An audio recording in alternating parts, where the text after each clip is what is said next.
Hey everybody, welcome to All Elite Wrestling Unrestricted, the official podcast of AEW. I'm Aubrey Edwards. Hello. That's Tony Schiavone. Yes. Schiavone if you're Chris Jericho. Today, we have a really exciting guest. We've got Tony Khan, boss man, CEO, president of All Elite Wrestling. He's also co-owner of the Jacksonville Jaguars and Fulham FC. He is basically just a superhero who doesn't sleep. I don't know how you do it. Legitimately, that's my first question: is when do you sleep? I mean, like after like a Dynamite and like you don't sleep after Dynamite. I've been out with after you. a Dynamite on a Thursday. Yeah, but then on Thursdays. On Thursdays, sometimes we get a good chance to catch up on sleep a little bit in the off season. But during the off season, it's a little bit easier than it is during football season with the NFL. And then Fulham's football season is really a long season that goes from August through May.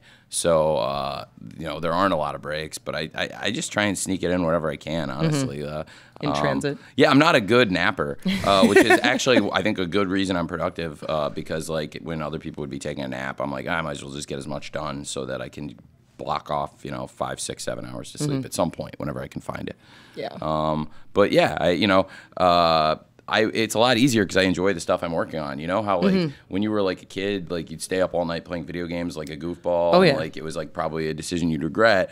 Well, like now when I stay up working on something for like wrestling or a stats project for the Jags, like it's like that kind of fun thing, but I don't regret it afterwards. It's like, oh, that was a good decision as opposed to like a bad. It's satisfying. Yeah. Like you like what you do, which is a pretty dope position to be in. Yeah, it's everything I'm associated with. I'm very fortunate to be able to work in like businesses I really enjoy. And yeah, I mean, you too, right? Both of you guys, you get to do the things you love too. And it's pretty great. It makes it great. Yeah. We get to do all the things we love for longer now, right? Yeah, I mean, today was a big day.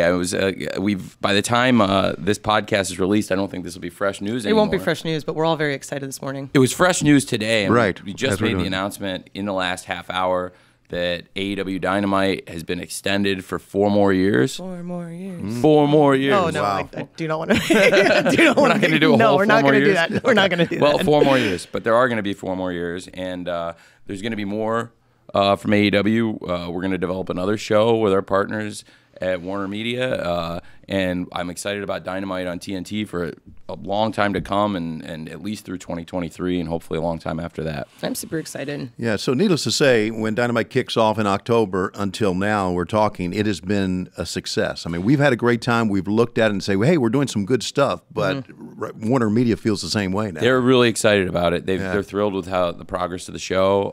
They gave us a chance. They gave us an opportunity that wrestling fans have been waiting for somebody to get this kind of opportunity to bring a show back to TNT. There'd really been a big void for many years in the wrestling business. And now I think today's like a great day because for wrestling fans, if they were wondering, it was like Kevin said to me, Kevin Riley, the president of TNT TBS, he was like, people really like your show. And to me, people want to date you, but they're just not sure. Like, are you gonna? Is this guy gonna? Are they gonna be around? Can they? And he's like, you know what? We're fine with dating them, but do we bring them home to mom? Yeah, they gotta show people these guys are reliable. They're gonna be here for 4 more years. You can bring these guys home to mom. You can invest. You can invest. I mean, yeah, it's great. I mean, I've told you afterward, after shows and whatnot, I was like, I really like this job. Could you make it happen so I can be here for a very, very long time? So thank you for that. Well, my personal request is fulfilled. We've done that, and that was we set out to do that, and we've for you and for everyone here. I mean, I was really happy for all of us. I was happy for myself and the executives, but I'm so happy for everybody that works here because we have got awesome people from top to bottom, both yourselves included. You guys are no exception to that. And we have a lot of great people here, and it just the security because everybody's so happy, and that security, knowing we're going to be together for 4 more years, and that this is all of a sudden a very successful business, and not just a crazy wild gamble that I took anymore. Right. So it's a big day there too, great. because to be honest, we've spent tens of millions of dollars up until this point to get where we are, and it's a big gamble, and I don't think a lot of people would have had the cojones to do it off the bat. But to be fair, my dad, after I put together a business plan that I thought made good sense, and we kind of fought tooth and nail through the holidays in 2018. Finally, he gave me a shot at this, and here we are about a year later, and I think it's officially a success. And today's a huge day for not just for me, but for all of us here. And I know that for the family. Yeah, we are like a family. We sure are. It's a kind of, it sounds contrived. But like it's like a generic like, oh yeah, we're all a family. Like people say it all the time, but like it's legit. This is one of the coolest locker rooms I've ever been in. I've heard that about like other places, and I've heard that about other businesses, and I've heard it used, and sometimes it doesn't always hold true. But I actually do feel like this is like a family. Like I really like look forward to spending the time with all you guys, and you know, putting shows together and then celebrating afterwards, and going over what we did well and what we could have done better, and you know. Spending Wednesday nights and popping open a White Claw with you is something I look forward to. Got to go with the lime. You can have all the grapefruit. I'll take the lime. White Claw is interesting. You'd say a. It's more than a. It's many White Claws. Several many White Claws. Yeah, several White Claws. Let's talk about how this all started and how it launched. And you talked about fighting through the holidays with your dad about getting it done. When did you come up with the idea of AEW and let's go with this? It wasn't exactly AEW to begin with. Actually, my first idea was something it was first called World's Best Wrestling, because I was trying to, which, you know, at the end of the day, it's a similar meaning to All Elite Wrestling, trying to say we're doing great wrestling, right? And the idea of this was that I had approached Kevin Riley, my good friend. When I walked over to him, it was during a time period when coincidentally, is today we just have inked our 4-year, you know, lucrative contract extension with TNT. At that point, there were WWE TV rights being bid out, and they were bringing in hundreds of millions of dollars on TV rights. Yeah. And so as we looked at it, I was saying, okay, well, all of a sudden now the economics of wrestling have flipped, and really the TV show has become such an important. I mean, everyone who's watched wrestling knows that those TV shows are a huge part of it, but they're more important than ever before. All of a sudden, if you look at the economic pyramid of a wrestling company, the TV show is really the prime dollar, which hasn't always been the case. Right. It used to be people used to look at TV as something you would use to almost promote your live events and pay-per-views. Those are not the driving forces. Now, we've done well, and our pay-per-views have been successful, and Double or Nothing's the biggest pay-per-view anybody outside of WWE has done in decades, not just since the end of WCW, but as Tony will tell you, the WCW pay-per-views at the end were not doing as well as ours. Right. And that's pretty great, because we came into a pay-per-view universe that people said was decimated and not a true reliable revenue stream anymore. But for us, it's been a good revenue stream. But still, for us, by far, our biggest economic driver now is TV. We invested huge resources into producing this TV show, and right off the bat, that's what I told Kevin. I was at a party in Beverly Hills. And I heard you were dressed as Macho Man. This is not that time. I was dressed as Macho Man. The first time I met Kevin Riley, I was dressed as Macho Man. And the second time I met Kevin Riley, I was also dressed as Macho Man. Because the first was it the same costume? Like, are you getting it was like the same? It was the same one, but it was a year apart. Good. It was a year apart. It's good. It's thrifty. Yeah, I really. Something you want the boss to do is I gotta spend money honest. Responsibly. There's not a lot of money in the budget for Macho Man costumes. No, that's fine. You just get some streamers, man. That's all you need. It's actually a really good one. I'll show it to you guys. Maybe we can work it in.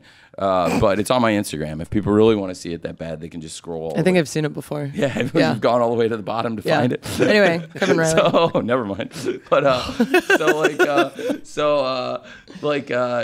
in 2016. Was it 2000? Yeah, it was 2016, Halloween.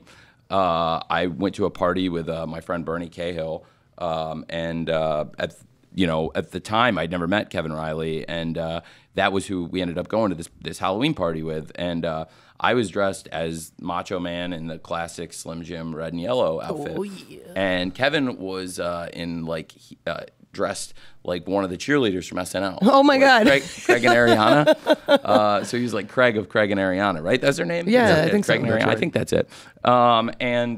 So we had a nice time. And Kevin hadn't spent a lot of time watching wrestling, not a big wrestling fan, but I think everybody kind of knows the Macho Man. And it's not really about what your costume is. It's about getting to know like actual people. And I got to spend time with Kevin, and we had a great time. He's a great guy. And then the next time I saw him was a year later on Halloween again. And again, I dressed in the same costume. And I saw him again. He was in a different costume this time, like people are supposed to do at Halloween. But for me, it was just like the one day a year I got to wear that and get away with it. And so I was, with him, and we had a nice talk. And that was the second time I met Kevin. The third time I met Kevin was the charm.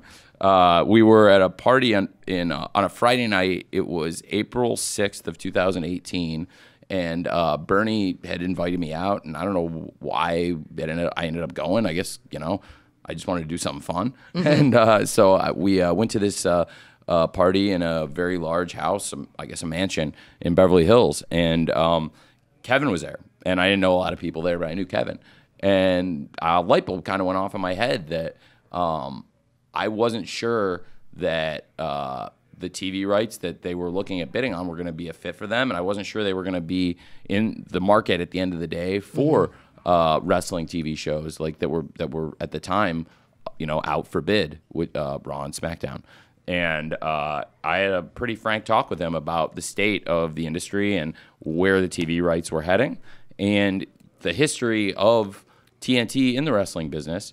And, Kevin being the president of TNT, I mean, TNT owned and operated, at that point, the number one wrestling company in the world 20 years ago, before Kevin and I were having this conversation, because it was like April 6th of 98, 20 years earlier than, April 6th of 2018. So technically on April 6th of April 6th of 1998, you could say WCW was still the number one wrestling company in the world. They were hanging on. They were barely hanging on. You were barely. We were. The slope had not started yet, but it was close. It was getting tight. Yes, it was. She was starting to get tight, and I think that was right around the time they won their first. They didn't win the night, but I think the first time they'd won an hour in a long time was when Sean Waltman showed up. Yeah, the night for WrestleMania. It was right around then.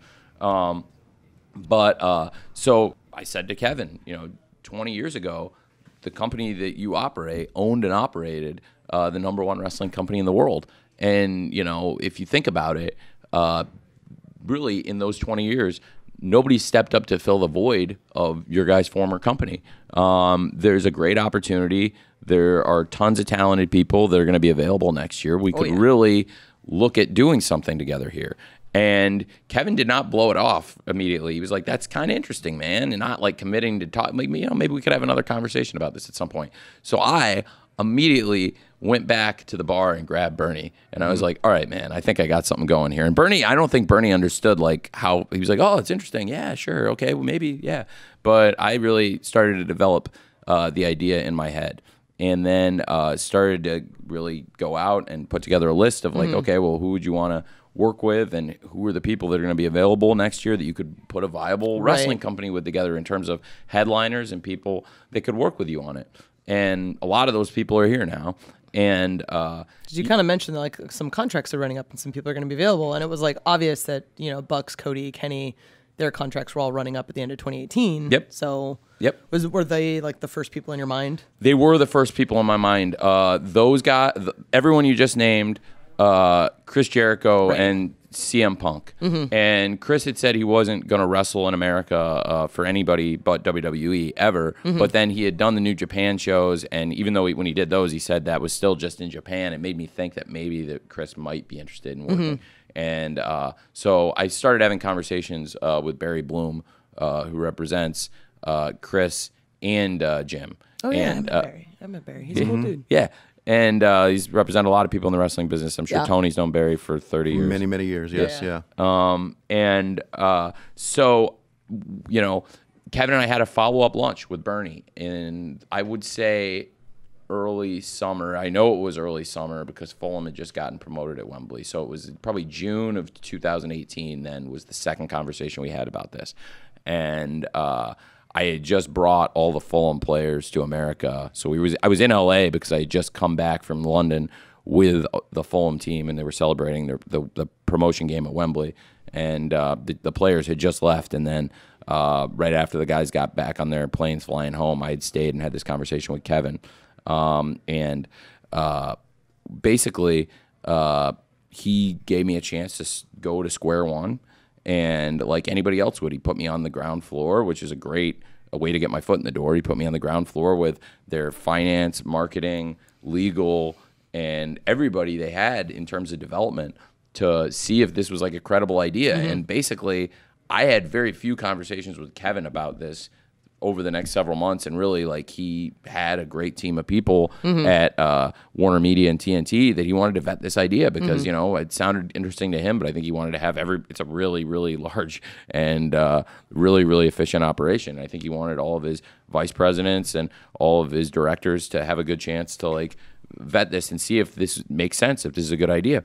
So we talked for months and months and months, and into the winter.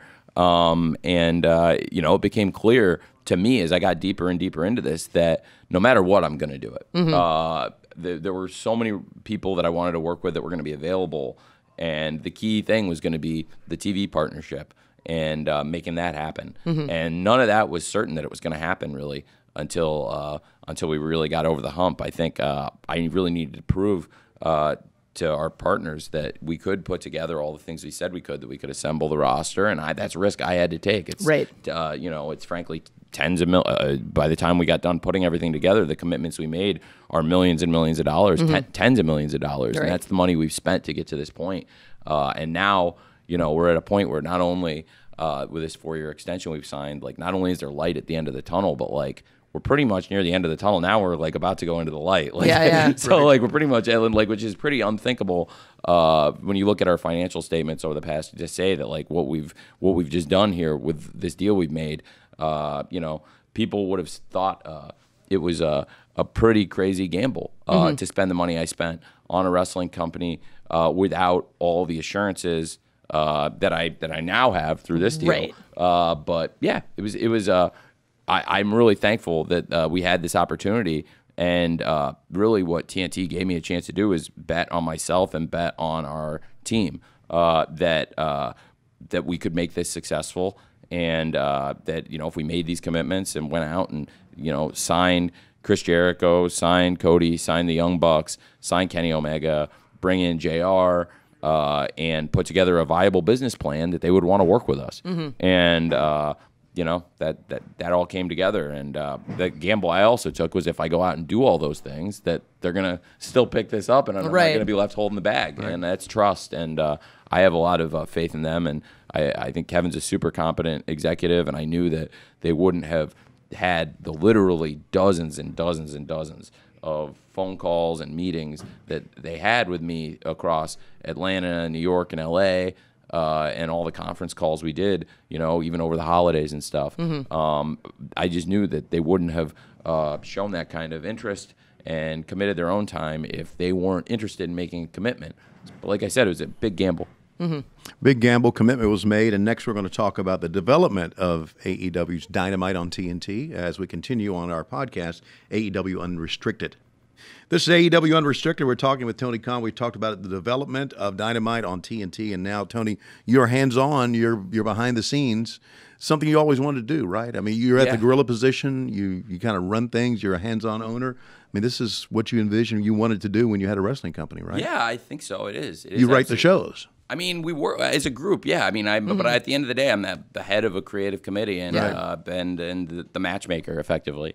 And yeah, it's something I always did want to do. It's a lifelong dream come true, but also like to surround myself with like so many great minds to work with, where you know, you've got the greatest staff I think we could have put together. With, you know, our production meeting, I always say it's like a standing room only production meeting. It is. It's very large. There's quite a few. And when you look around, it can be very intimidating when you look at all the great minds in the history of wrestling, and not just the people that are, you know, the more prominent executives, like, you know, with Cody and the Bucks and Kenny, but we got JR, and then look at people that wrestle for us, but also coach, like Dustin Rhodes and Christopher Daniels and their experience in the business, and then some great retired wrestlers. Dean Malenko, Jerry Lynn. Right. They have great minds for the business, and we have so many great people. And then, you know, Chris Jericho comes in, and who's got more experience in different companies and different countries, and has reinvented themselves and worked through different eras and worked with so many different people. So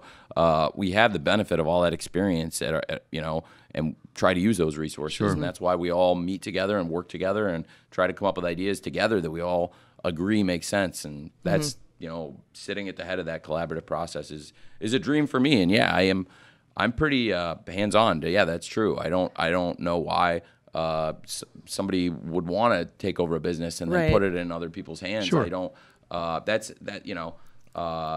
When we started this, to me, I didn't do it so that I could do this job I always wanted to do, even though that's sure like a fun working with you, both of you, and working with all the great people we have, trying to come up with ideas for matches, for stories, for finishes, things that make sense, ways to present the wrestling, trying to do things that are different than people have done, like presenting the rankings. These are all things that like, it's like a dream come true to me, but that's not why we made this investment of, tens and tens of millions of dollars in this past year, and why in 2019, why we were very, very, very, very, very far in the red as a strategic investment. We did this not so I could do this job I've always wanted to do for fun, but because I believed that like if we ran this business and it's part of the business plan, that we had a really good chance to do exactly what we've just done, to get a renewal from TNT, to stay on this great channel, to bring wrestling fans weekly TV, and not like the kind of weekly TV that other companies have been offering, like taping in theme parks and taping 4 shows, 5 shows at once, and then by you get to week 3, week 4, things aren't fresh anymore. Like the idea of taping TV 3-4 weeks in advance, I did not sit well with me, and it's not something I wanted to do, which is why we bear the great expense we do every week of going, like we are this week, and going to a different city almost every week and presenting, almost always live shows. And I think that's something that had been missing from the wrestling business. And when you look back, I mean, Tony, you were there when the most successful kind of new startup show of the mid to late 90s, Nitro, started to air. And I think a big key element was that you guys went to different cities and that you were live and that you had the state-of-the-art production values. I mean, Dynamite looks a hell of a lot better in terms of being HD and all the things we can do now with the technology versus what SD Nitro looked like. But definitely for the late 90s, I mean, Nitro was a state-of-the-art cutting-edge show. And I felt like for us, if somebody were to go do that, were to make those investments in the quality and show people that they care about the show, and that they're going to invest, and that we're a big company. When nobody's it's not like we're going to get bullied out of the wrestling business because we're a big company. Not like we're indies and people can just come up and like work ring crew. It's like, no, we're the big guys. And then what's cool about it is like we're definitely not indie. No, not at all, not at all. But I love the indies, and we try to do. It's got like a very indie vibe, right? Like it's definitely, and it's hard to say like for people who aren't in the business, like the difference between like professional and indie, but it's literally like it feels like a startup. Yeah. It feels very much like scrappy, and we're just doing what we can every day to try and make the company better, make the product better. But as you said, there's a lot of money behind this. Sure. I mean, you've worked, in your past life in development, like you're familiar with these startups, and whether it's Silicon Valley or the wrestling business, it's all the same. There's a lot of similarities. Yeah. Like I don't think people realize like how easy the jump was from video game development to wrestling. It's like, oh yeah, no, there's a lot of things that are very, very similar here. Yeah, I mean, and so we do have that kind of startup feel, but I try to keep it like when you see these startups where they spend so much of their thinking trying to keep it really collaborative and find ways to get people to enjoy working together and make it like a fun place to work. We try to do that. Like, this is the most fun place I've ever worked, and I feel like if we just keep it that way, that people are going to want to come here, and people are going to want to watch the shows. They see how much fun we have putting them on, and I think we have a lot of interest. I believe that over the next several years, especially now that we have this commitment that we're going to be on TNT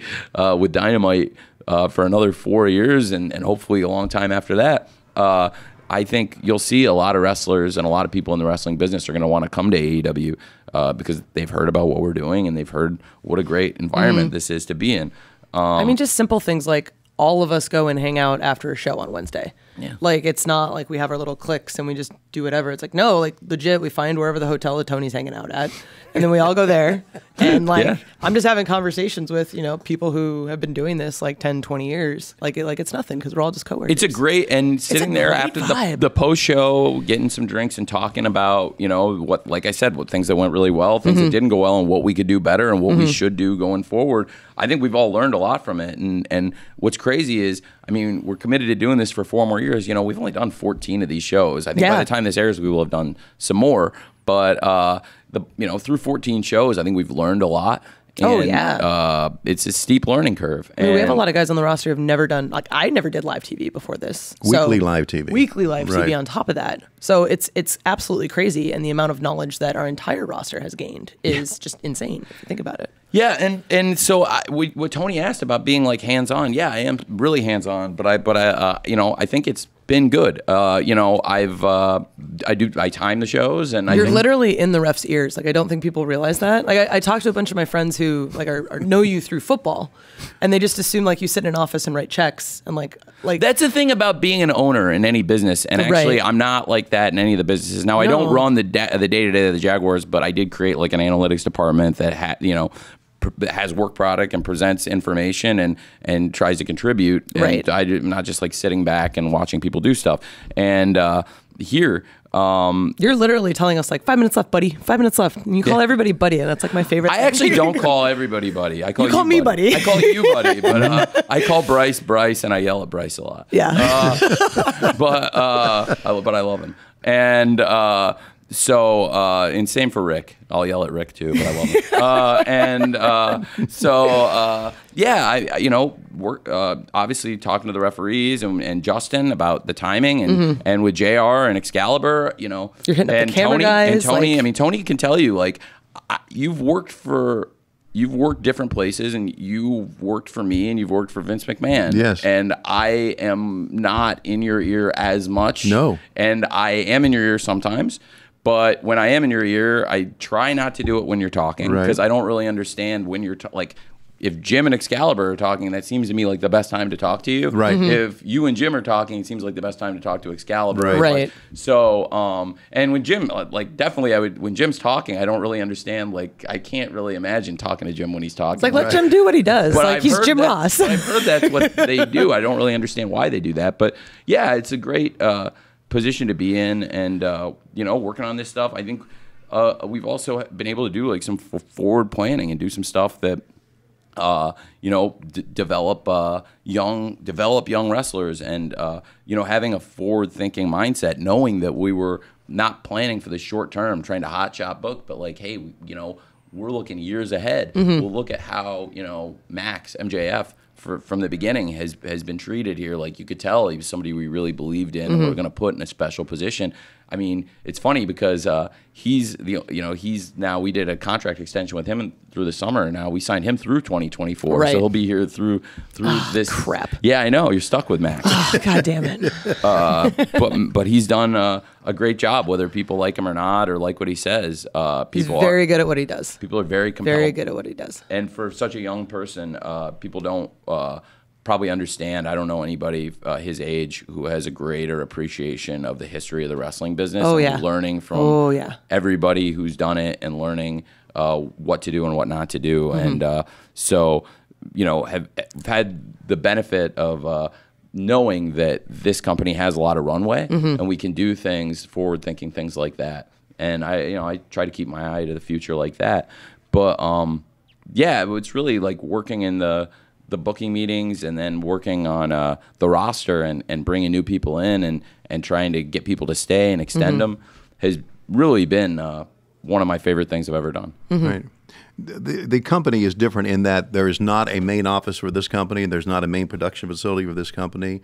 The Bucks live in California. You're based out of Florida or Chicago, and you're Atlanta. I'm Atlanta, and Cody's in Atlanta, and I don't know if Kenny's always in Japan or where he is. Yeah, but Kenny's in Florida now. Florida, okay. So it's just it's still, and we got production in Nashville with Kevin, and production in Atlanta with Comeback Studios. So it's a very spread out company, but it seems to work very well. It's Yeah, I mean, we all assemble on the phone every Right. week, and early in the week, and talk, and then the next day we all travel, and then we all get together. We production meeting, but it's really for quality of life. I think everybody seems very happy with it. It's great. It's a really fun thing we do. Yeah, and It's nice having weekends again. the other thing I haven't talked about. Yeah, right. Right. The other thing I haven't Go figure. gotten into is I don't know. I mean, I'm not trying to put you guys on the spot, and I'm not even just referring to you guys because I think both of you guys do well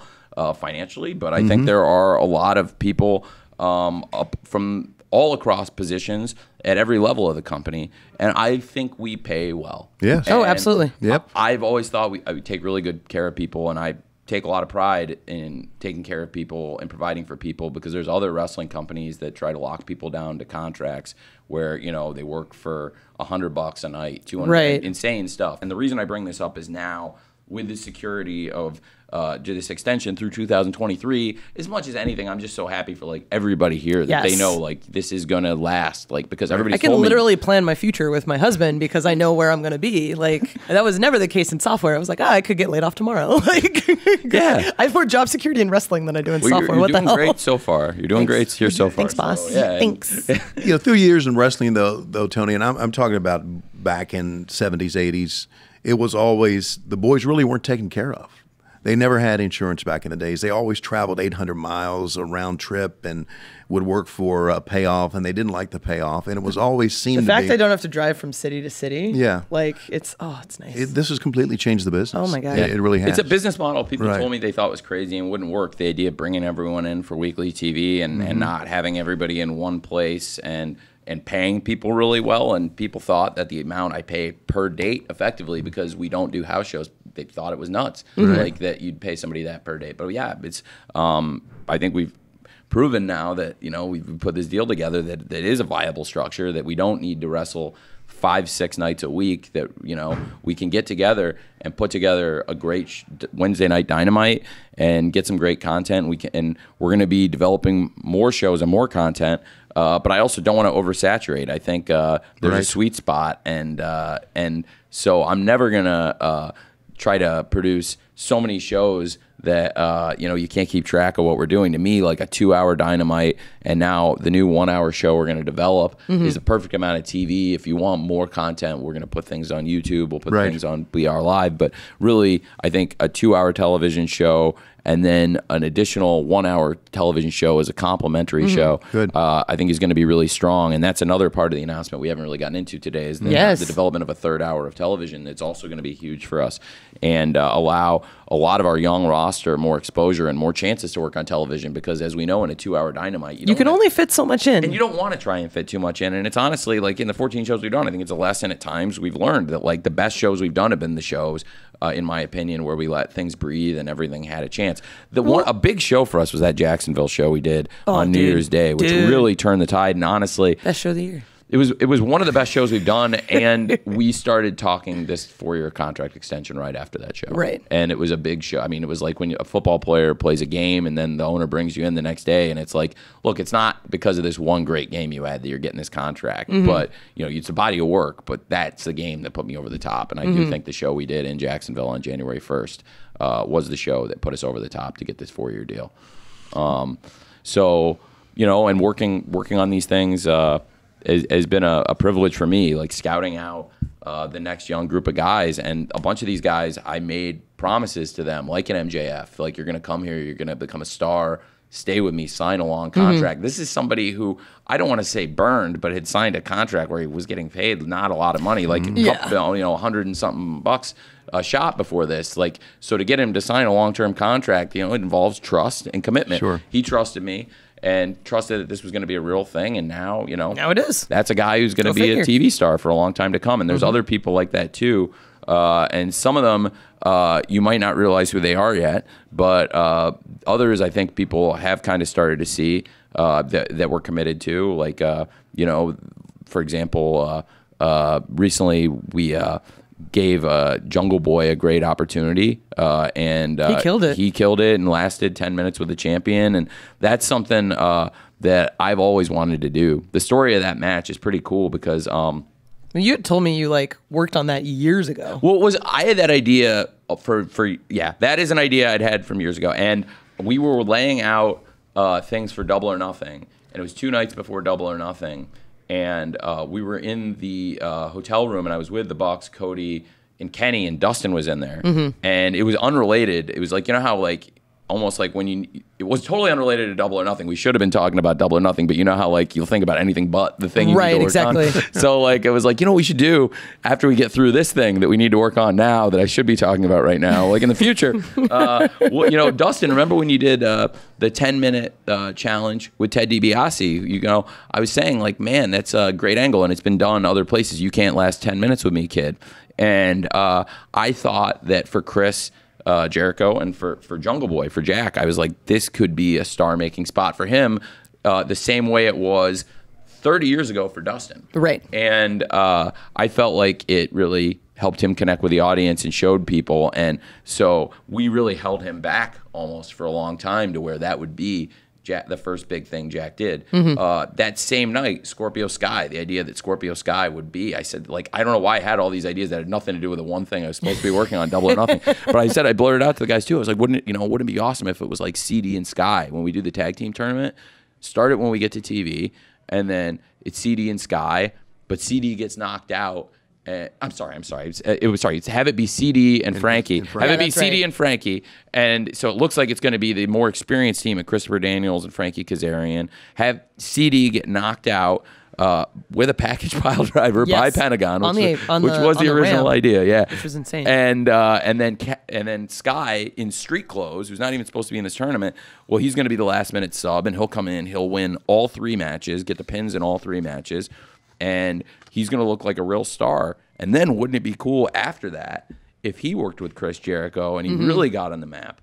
And literally all that stuff about Chris, you know, after we got through All Out and into TV, that we would do programs with Chris and Sky and Chris and Jack. Yeah, that was like stuff in May. That I really wanted to do. And for some reason, when I was procrastinating on these details that we needed to get done on Double or Nothing, said that. And then we still got everything we wanted to do on Double or Nothing, which, like, to me, will always be chasing because I think it's the best pay-per-view anyone's Double ever or done. Nothing was basically a love letter to professional wrestling. It was tremendous. It's my favorite show I've ever seen, and what was really cool about it was it's great to be doing this podcast with you guys, but I'm also not going to blow smoke up you guys that the biggest thrill I've ever had in podcasting was being able to go after Double or Nothing and go to Steve Austin's house and spend an hour with Steve Austin. That's how you know you've made it. But like, we went and talked for like an hour, and he wanted to keep the Double or Nothing stuff fresh. And so Steve and I had a good chat for an hour and talked football. And that was when I said, Steve, like, let's not talk football at all on the show. Let's just do a wrestling show, and maybe at some point, like, we can get back together and do a football thing. And I love Steve so much. I think they got Steve locked up over there. I don't know if we're ever going to get to do a football show now, but I'd love to do it with him someday. And you know, to have, like, you know, your hero bring you in and give you a chance to talk about it. Well, I was saying to Kevin and other people afterwards, and Bernie, I was like, guys, this would be like if De Niro had a film podcast, brought you to his home and talked to you for an hour and just had a great chat with you. And then when the red light goes on and you start talking about your film, you're pretty nervous because it's like, okay, well, I'm in here with, you know, in this scenario, it's like I'm in here, let's say you go on Robert De Niro's film podcast, right? And if he had one, and he brings you on, and then he tells you at the top of it, it's like, you know, you just directed the best new film I've seen in years. I mean, some of the stuff just really spoke to me, and I loved it. And I want to talk about my favorite scenes and my favorite performances and what the actors did that I love, and I just thought it was awesome. That's not intimidating at all. Yeah.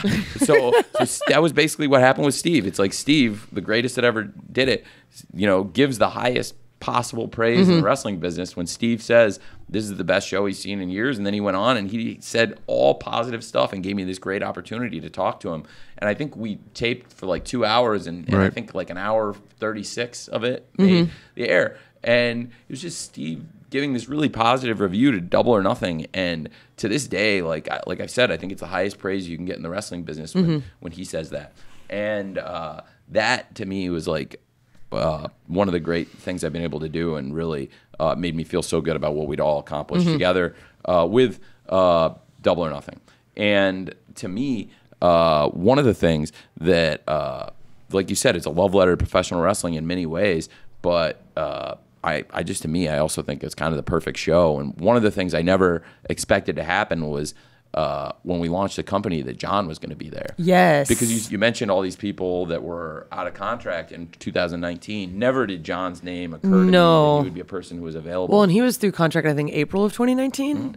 So it was like kind of out of nowhere. And the way that they were pitching it, it kind of almost seemed like kayfabe a little bit. Because they were real nice about it. Whereas most of the time it's just kind of like, okay, we're going to part ways and just leave it. So I mean, none of us really knew what was going on. Right. We're talking with Tony Khan. This is AEW Unrestricted. We are talking with Tony Khan on AEW Unrestricted. Tony here, Shivani with Aubrey Edwards. What's up? Tony, you talked about a lot about. We've talked about a lot of things. I want to talk about you being a wrestling fan growing up. When did that first start with you? So I've told this story before, but I don't want to give it. So the first time I ever saw wrestling was on the A-Team. I saw Hulk Hogan, and Hulk Hogan was like, he wasn't in the A-Team, but he was kind of like Dustin in the Elite, where like he's like there, kind of he's with a them. buddy? He's with them. He's like a peripheral member. Moral support. Yeah, and he helps out. You know, he's there for them. And that was Hulk with A-Team, right? So then I saw wrestling, and I was like, oh, it's him for the A-Team. That's not a character on the A-Team. That's a real guy, and wrestling's a real thing in real life. Right. So I was probably 6 years old, and then when I was 7, I got really into it. And every time I'd go, if I couldn't get my mom, she'll almost never buy the magazines in the store, but I read pretty quickly. I always have. So I would usually get through all the wrestling magazines by the time my mom had bought the groceries. Yeah. And, Wow. and learn about different companies that I hadn't really seen yet, because the only thing I'd seen was the WWF. Right. Then when I was 8, started watching some WCW and had the good fortune to encounter Tony Schiavone, and then and also had seen you on the Coliseum video, and just started to learn about different wrestlers and who'd been different companies. And as I would run old tapes, I would see like, oh, you know, Ricky Steamboat had been in WWF and WCW, you know. Arn Anderson and Tully Blanchard had been in WWF and WCW. Tony Schiavone had been in WCW. People go back and forth. You kind of start, they change names. You're starting to get, you know, 6, 7 years old, 8 years old, start to get a feel for it. The first WCW pay-per-view I watched live was Super Brawl 91. And I'd read about Ric Flair and Sting and the Steiners and Lex Luger, but I'd never watched them on a show. And other than maybe flipping by, I'd never like watched one of the pay-per-view shows.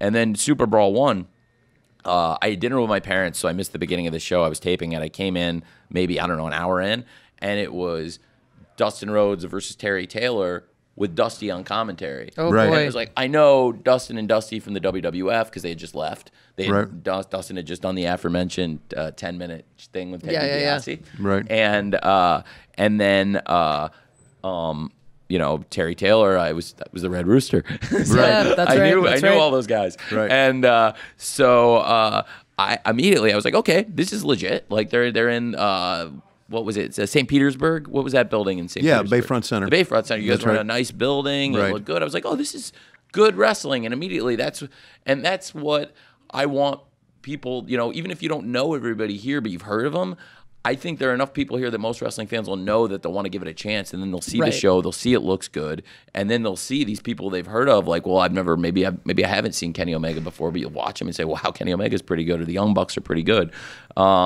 And to me, that was like with Ric Flair and Sting and the Steiners.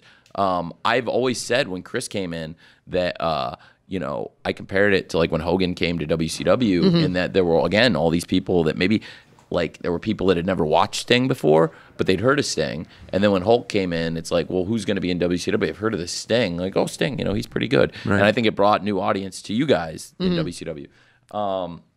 So for me, as a kid, just tried to consume as much of it as possible. So then as I got older, I would watch as much as I possibly could, and then started using the internet in 94, 95, AOL, Prodigy, these different services. And it wasn't Google yet. Now you would use Google as like a verb, and you'd say I Googled something. But it was probably Lycos or Hotbot or something like that, Yahoo maybe. And just put in, is wrestling fake or is wrestling real or whatever.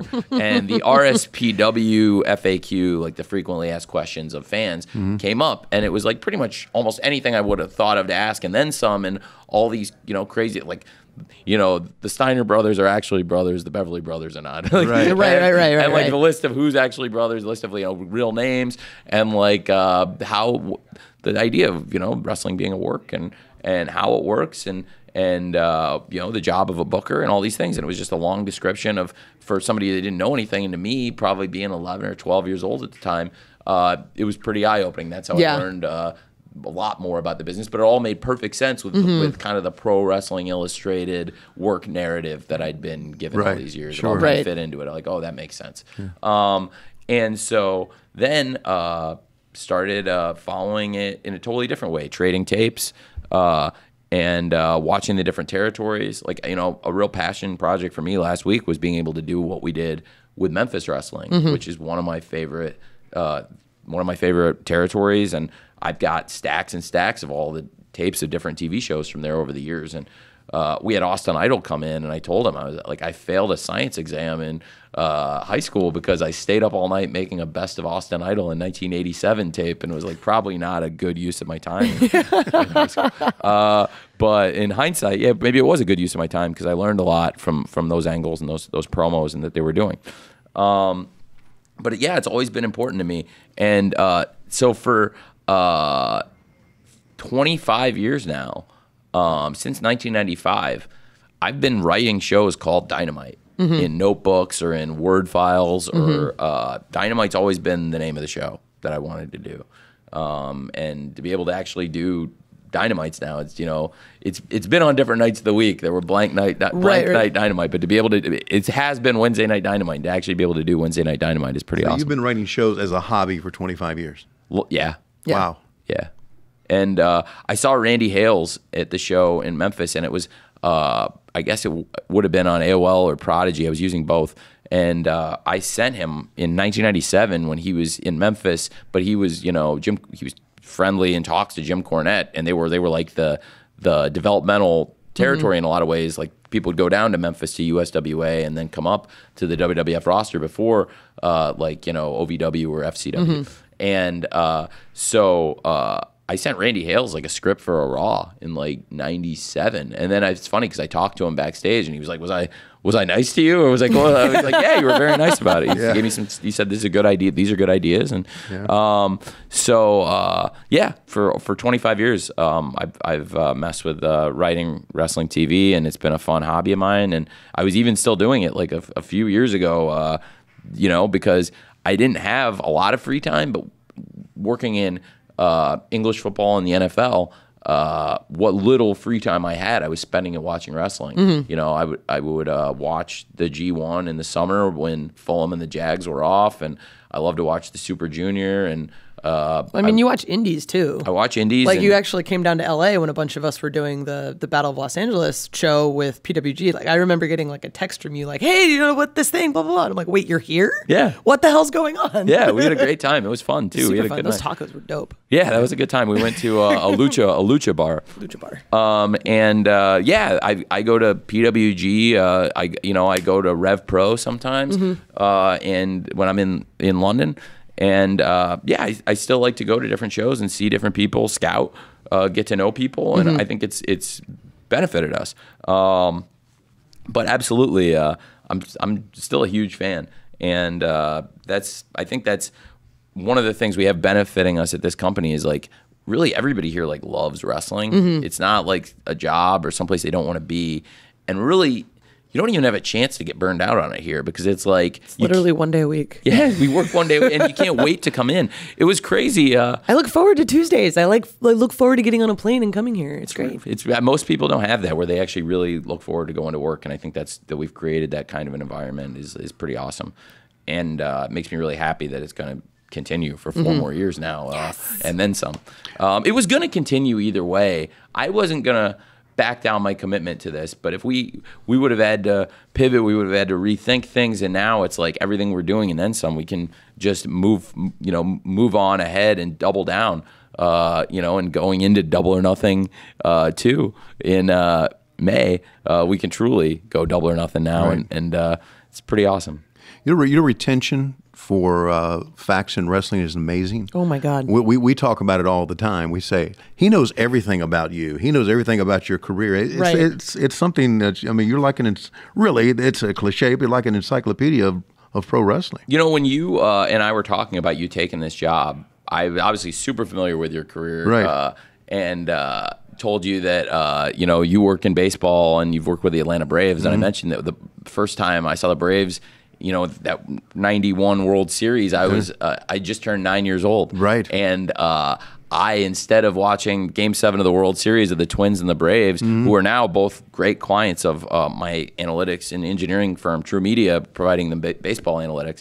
But back then, I was excited about that Game 7, but I was way more excited about Halloween Havoc 91. Jim Ross and Tony Schiavone calling it. Yeah. Tony, I don't know if you still have that pink bow tie. I think I do. I think I have all that stuff. And you remembered, we were sitting down, you remembered PN News and his rap. You remembered the words of the rap, right? Yeah, word up, it's Havoc. I don't think. Well, it's we don't own this. I shouldn't give don't somebody. do it. But I'm not going to give PN. That's the property of somebody else. PN News is rap, but I do know the whole PN News rap master rap from Halloween Havoc 91 in Chattanooga, Tennessee. And you rapped it for us like one day in catering. I went, oh my God, he knows the words to it. Yeah, that's amazing. Literally everything. That's insane. It's amazing. I love wrestling, and I've got a good. I've always been.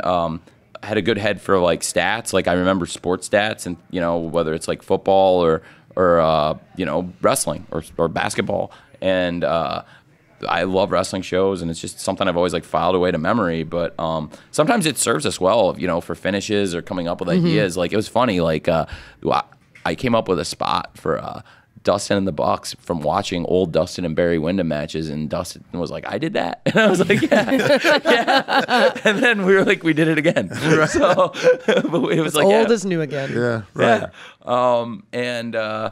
It's just a real pleasure for me to be able to do it. Same as working for the Jaguars, but it's very different because you know, with the Jaguars, it's like you go into the games, and frankly, a lot of the things are out of your control, and the quality of your opponent is one of the things that's often out of your control. And here, we're our own opponent. I mean, at the end of the day, you know, people talk about like you're in a wrestling war or whatever. We just have to do the best show we can do. It's never been a war. We've always said that. Yeah. We're an alternative. We're competing with ourselves to do the best shows we can. And when we haven't done stuff that made sense or wasn't our best work, we've had to refocus and say like, okay, here's why that didn't work, and never do that again.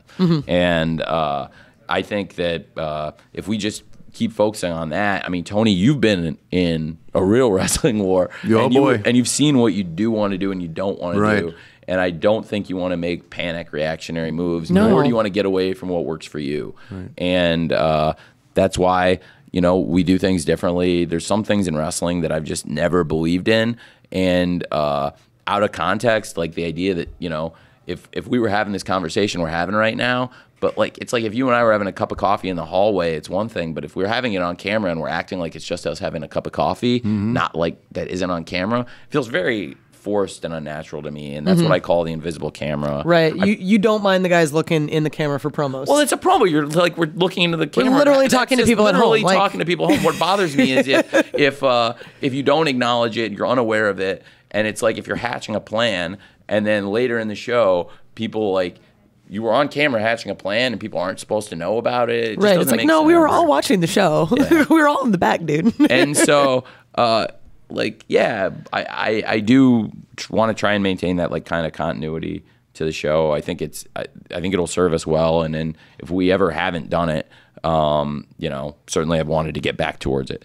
But yeah, you know, when you ask about like retaining like wrestling facts and figures and stuff, I just think like really like we have a great chance here because there's so many people that love these old wrestling shows like we talk about, and people come up to me all the time and tell me like you know, I used to watch every week. And they have a great memory for things. And they can tell me things they watched 20 years ago, but they haven't watched it in 20 years. Right. So, like, sure.